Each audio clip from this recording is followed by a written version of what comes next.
Did you know that there are psychological and physical benefits to hugging? In this monthly tip, we're going to describe how to get the long-lasting effects of a hug. And in other episodes, we'll actually talk about what a hug looks like and what good ways you can do that. But first of all, I'm Dan with Beyond the Bedroom. And I'm Elizabeth. So first of all, what scientists recommend, they've actually studied the length of a hug. Actually, they found that a 20-second hug actually kicks in the release of the neurotransmitter oxytocin. Which oxytocin, for those who don't know, is the bonding chemical that are in our bodies. This is the neurotransmitter hormone that allows women to completely fall in love with their babies when they're born. Because of the breastfeeding.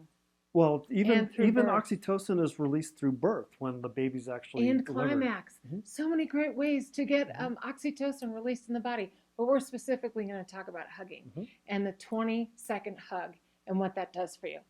So one of the other things it does is creates greater trust. When you actually hug a person, you start to create that oxytocin release, which does help to increase that trust. Next, you've got greater compassion for people. One of the things that Lafayette Morehouse talks about is a lot of the touch kind of practices, and how can you actually be upset with somebody when you've touched.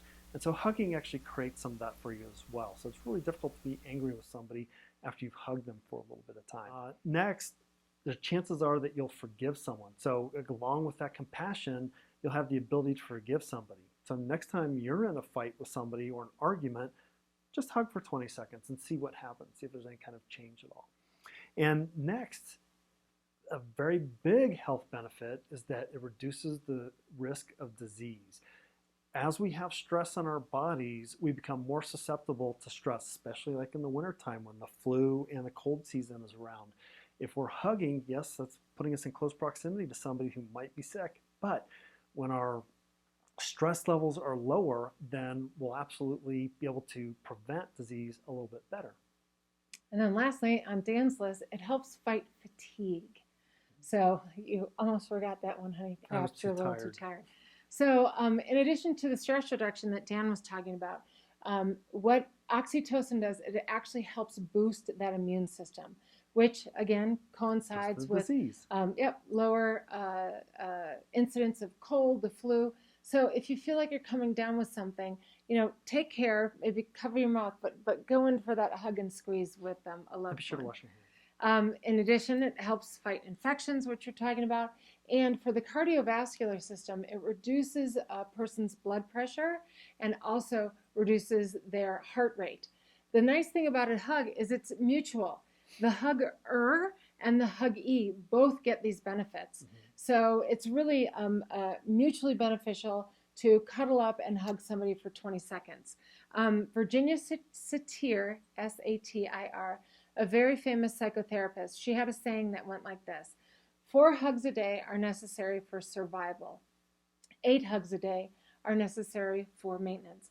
And 12, even more than I thought, 12 hugs a day are necessary for growth. So let's get hugging and let's spend more than 20 seconds in each hug.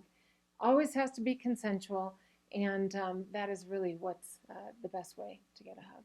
Yeah, and also in the winter months, which this is right now, the when we're recording this, is the height of depression season, because the weather is a little bit more dim.